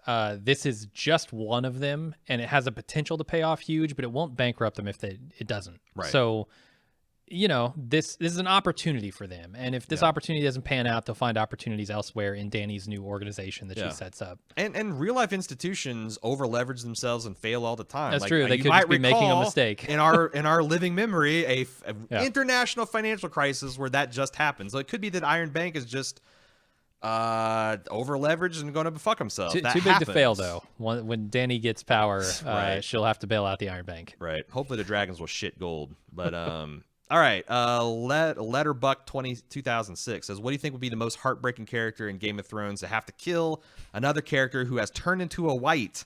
For example, character X has turned into white. Character Y has to kill white character X, who's now trying to kill them. What's the most heartbreaking combination?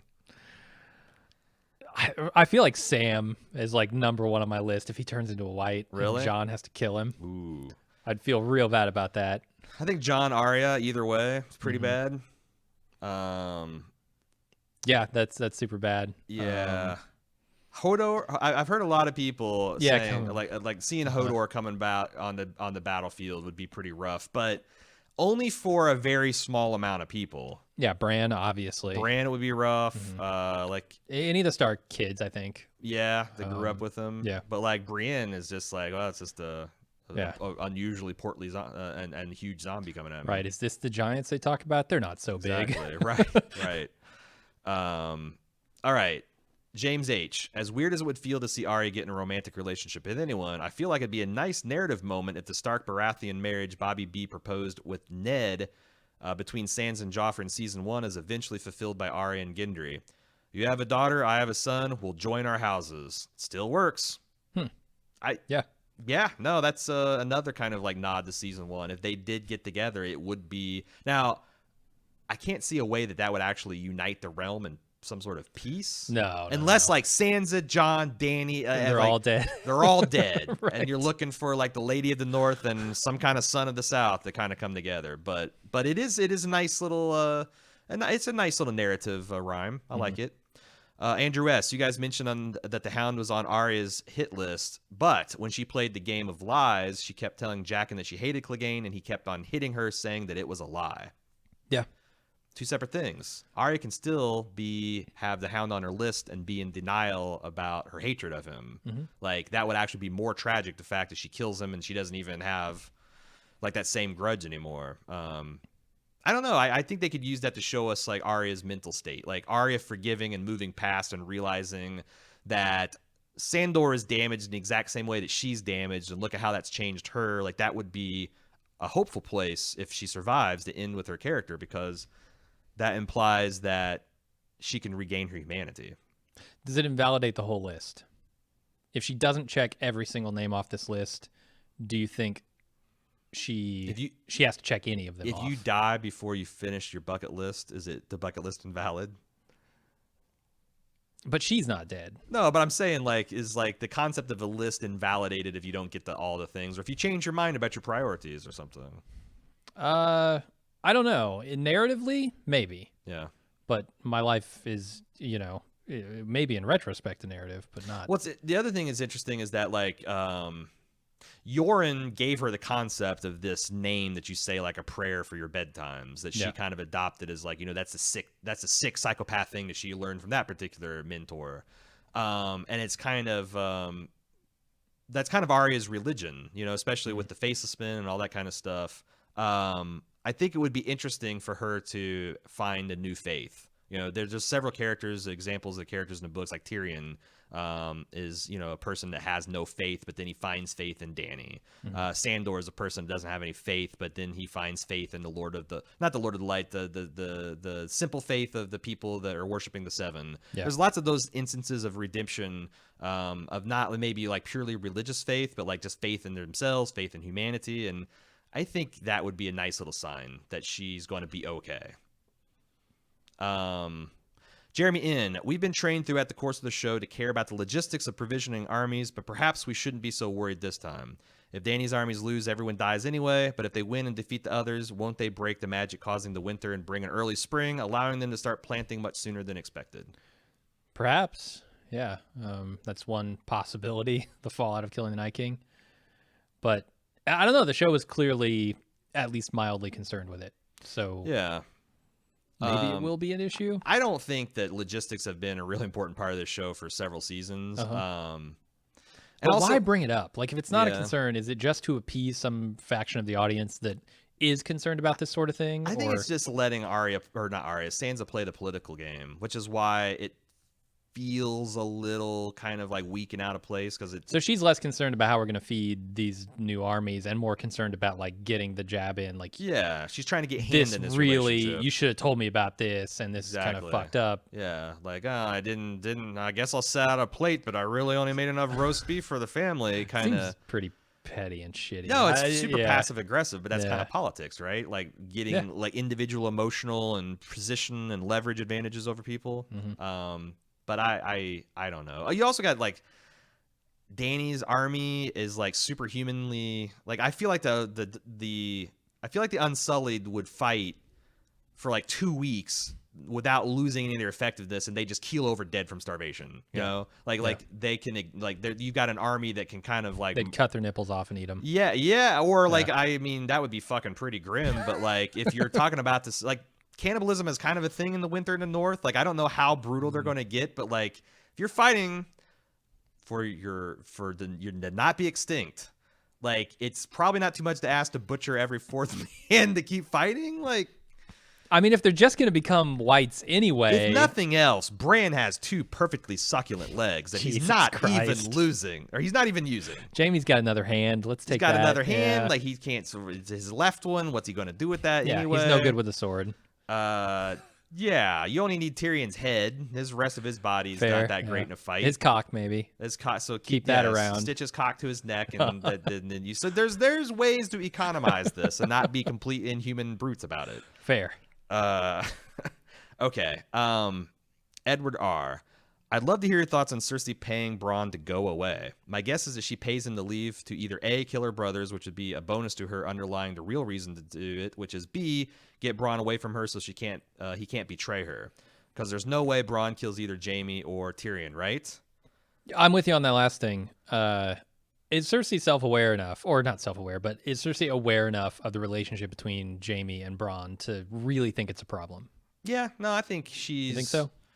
Yeah, like it's like that Bronn's always been their man, and I could see her being distrustful of him. Here's the thing, though. The episode makes a big point about being... Bronn's the only living man who's ever shot down a dragon. Mm-hmm. They're sending this man away. Yeah. With a crossbow. What could this man do with an obsidian-tipped crossbow? And what couldn't he do? And a zombie dragon. Yeah. Like, doesn't that feel like we talk about the rhyming narrative structure, and it's hard not to think about it because I don't know. Did you see the making of behind the thing? Because George Lucas visited the set for this episode. I saw a screenshot or a picture of that. And he was around. I guess a big joke about. I mean, the joke on set for me would be like, "What are you doing? You're really terrible at this particular part. Like, what are you critiquing performances, George? Get the fuck out of here. You want to polish our dialogue up? Is that what you want to do?" But like, yeah, saw a lot of sand memes and snow comparisons. Right. But George is always he's big about like those kind of rhyming poetic structures and having Bronn almost take down a dragon and then actually take down one. I think would be a cool progression for him. Because otherwise, she's just sending him packing. Like she's paying him in advance with a wagon full of gold. We'll never see Bronn in King's Landing again. And hoping that he takes this mission up, and if not, oh well. But at least he's gone. Right. Yeah, that's actually fairly smart for Cersei. Yeah. I wonder if it's actually Qyburn's plan. Like if Qyburn is like, I got a pretty cushy job here. I got to keep this lady in power.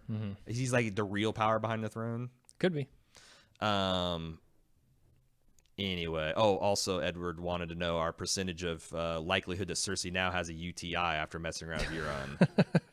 100%. 110%. Yeah. Joshua F. Perhaps I read the scene wrong, but Qyburn told Bronn that there is this actually is essentially the same point as the previous email. So cut that.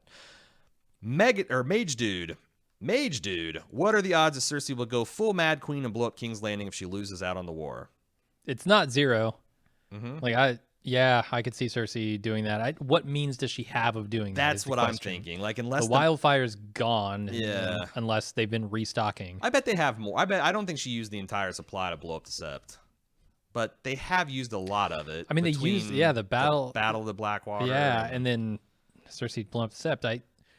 We don't know. We don't know if she has any more. Also, who would be helping her? Because like before, is the pyromancer would Qyburn blow up the whole city as like kind of a suicide thing? I don't know. I could see Qyburn being a Queenslayer type because he seems like he's entirely rational. Like he likes dabbling in his dark arts, but he's not insane. I don't think. Yeah, he's fucked up in some ways, but. Insane. He might be sociopathic, but not psychopathic. I don't think. Yeah. We'll see. But I think Cersei could certainly try it if she has the means. She would. It's not out of her character. Not at all. It's actually totally in her character. It's telling that we're just arguing the logistics of how she would actually do it. Yeah. She's definitely gonna do this. But how? How many barrels per hour can the mountain carry? She's out of cousins to. Well, no, the last time the cousin was trying to not set it off, so never mind. Yeah. How many orphans carrying a torch would she need? Matthew B. I found it interesting that Cersei is setting the stage for poetic justice by asking Bronn to kill Tyrion and Jaime with the same crossbow that killed her father. Do you think that it's possible the same kind of ironic full circle will occur in the North when it comes to Jon? Back when Robb Stark led the Northern Army, he had all the momentum on his side and ultimately made the poor tactical decision of marrying Talisa against the advice of his family, following his passionate heart rather than his brain. Jon claims to be putting the North first, but could he follow in the footsteps of his adopted older brother by having love be the thing that leads him to being blindsided by his allies? They're certainly flirting with that. I mean, Sansa basically asked that question this episode. I mean, the thing is like, how pissed would the Northerners be if Talisa had the world's largest army and 2 full-grown dragons? It's more of like, you fucked us over by pissing off the Freys. You weakened our position just for the sake of your cock. Whereas Jon, well, I think there's a built-in assumption when you're taking guesses on this topic that the North would not go along with it, right? That the North would not see Dany as their queen, and that they would see this as a further betrayal. yeah, And so that would divide the forces, and you would lose the war.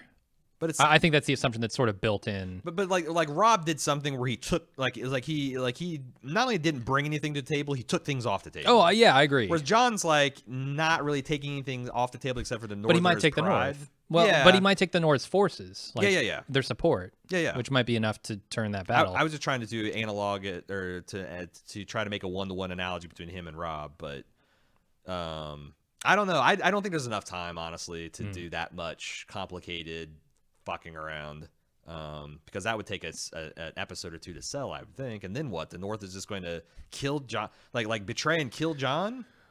Yeah, I don't see it happening, but I do think the crux of these next few episodes is going to be what that resolution, just the conflict in the North, who they're going to follow, who's going to be the king or the queen. Yeah. All that's going to be up in the air. And I think, that's probably not going to be a part of it. There's probably not going to be this real question of like, oh, where do Jon's loyalties lie? As far as like, oh, is he doing this for love or for the realm? I think he's much more a realm guy. It's pretty obvious.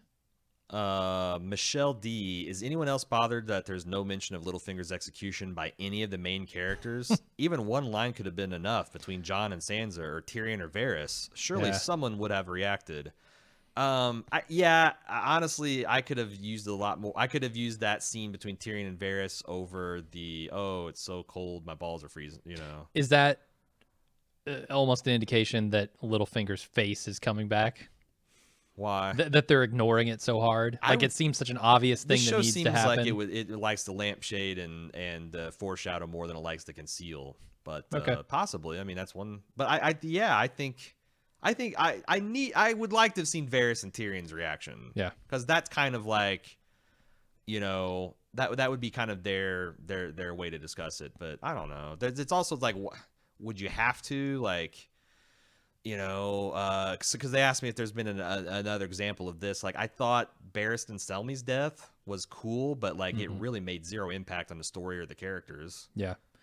That's the one fighting in a hole. Right. That's the one that makes me think the most. It'd be cool to have like Jaime eulogize him as his mentor and his probably the greatest swordsman he ever saw. But we didn't get that, and I don't know. Like I said, it'd been nice. It'd been nice to steal 5 seconds of dragon flying time to do that. Yeah, or steal some ball jokes away. But what are you gonna do? Thomas F. I thought this episode was mostly satisfying, but I'm really having trouble with something I feel is problematic as a plot device, which is Bran being an omniscient being.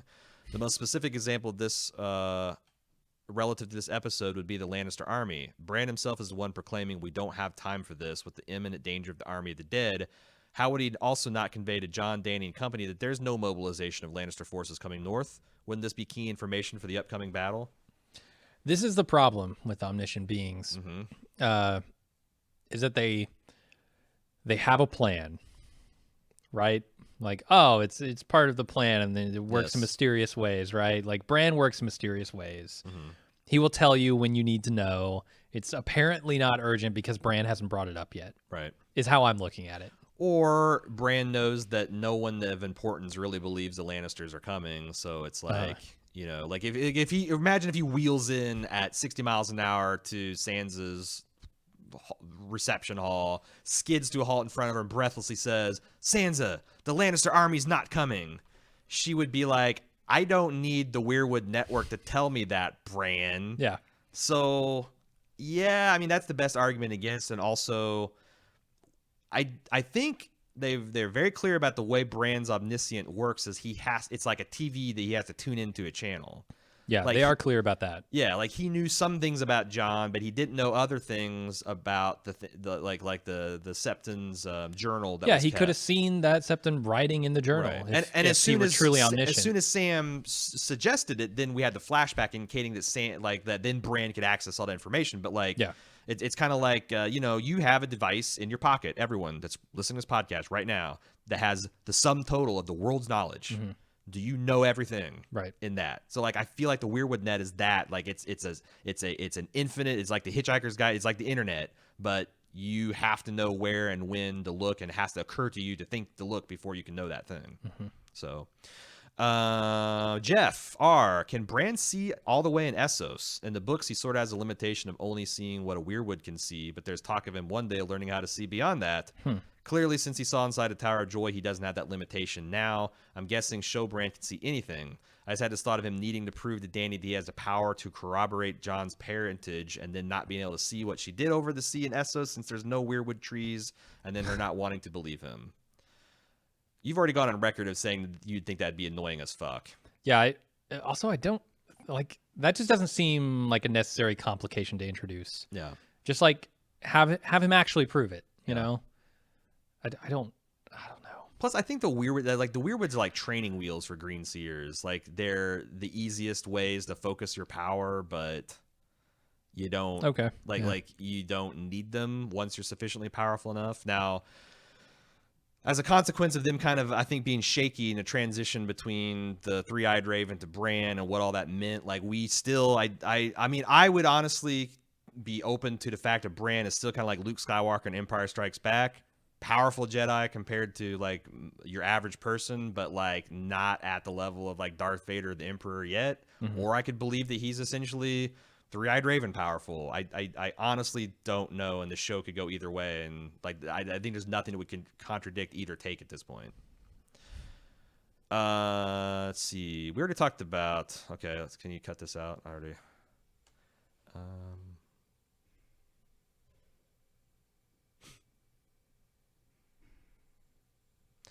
Sean D. Although there hasn't been much, there hasn't seemed to be much fruit from the Greyjoy storyline of late. There's two thoughts I had. First, I thought it's pretty funny that Yara mentioned the Iron Islands like they could function something like Australia from the Game of Risk due to their isolated nature and White Walkers water thing. Yeah, you just sit on the Iron Islands. You only get got one inroad. You take your 2 armies per turn, and you dare people to step into and you eventually lose. The Ironesia. You wait for your moment. You desperately try to expand into Asia. You get crushed by the person who holds North America. Yeah. Between them and Europe, and you eventually lose. That's how that goes. Yeah. Second, out of all the major families shown in Game of Thrones, the Greyjoys still have amongst the best alive to dead ratios. Theon, Yara, and Euron are all still kicking, so I'd imagine we'd still hear from them. I can't imagine Yara's going to just be on the sideline. They have her personally connected to a bunch of other players. I think you're wrong. Yeah, I think she's out. Although I could see like her Han Soloing, like some fleet action at the end. That would kind of I'd buy that. Like she went back to Iron Island, she got her house in order, and then she comes sailing with it. I don't know. That'd be a way to involve her. I mean, how many boats does she have at this point? Although they can build 1,000 boats in like a week. That's right. Who cares? They have a 3D boat printing factory apparently that runs on salt and stone. I'm just thinking, like, what forces does she have to mount again? Because like everybody is following Euron at this point, right? And so she goes back to the Iron Island. She has no army. She has no boats. What good is she going to do in Westeros against the Night King? Literally, she's just the Australia on the risk board. Yeah, I think she's just going to turtle up in the Australia of Westeros. It wouldn't surprise me to see her in like the last episode as some kind of like, you know, because they're going to be like some if Theon kind lives, some kind of homecoming. I or could see a funeral for him. Or like there's if Theon lives or dies, I could see, because that's really the only person that gives a shit about him. You know, I mean, Jon forgave him, but like clearly he's not his favorite person in the world. So I think otherwise you already got way too many characters that you're gonna have to winnow anyway. Finally, Kate. What I don't get is the heavy reliance on the Tarly executions. I understand Sam's reaction in front of Dany, and of course he's right to be upset. But on a very unemotional level, the argument he uses with Jon doesn't hold up for me. Would you have done it? Well, I feel like we talked about this in the episode. Yeah. So we are going to retcon the previous email to be the last email, and I'm going to say something like. And that's all the feedback we have for this week. If you would like to send us more, if you'd like to run the Game of Thrones gauntlet, you can do so by sending a message through the SMTP protocol to GameofThrones@baldmove.com. BRAN protocol. the weirwood.net. Yeah. We also have our forums if you want to talk to your fellow fans. There's several rollicking threads going on right now at forums.baldmove.com. That's not it for our coverage of Game of Thrones this week. Nay, verily, we have yet another podcast coming out this Friday where we talk about all the kind of stuff we haven't talked about. I know there's one particular topic that's somewhat prophetic in nature. It has to do with the final disposition of people's lives that people are really wanting to talk about. We've talked about it many, many times in the previous, but it's first time for everyone to listen to the podcast. We'll be talking about that thing that I've been putting off for a week or two to talk about in the spoiler edition, plus whatever you find folks want to talk about. That's it for today. Until Friday, I'm Aaron. And I'm Jim. See ya.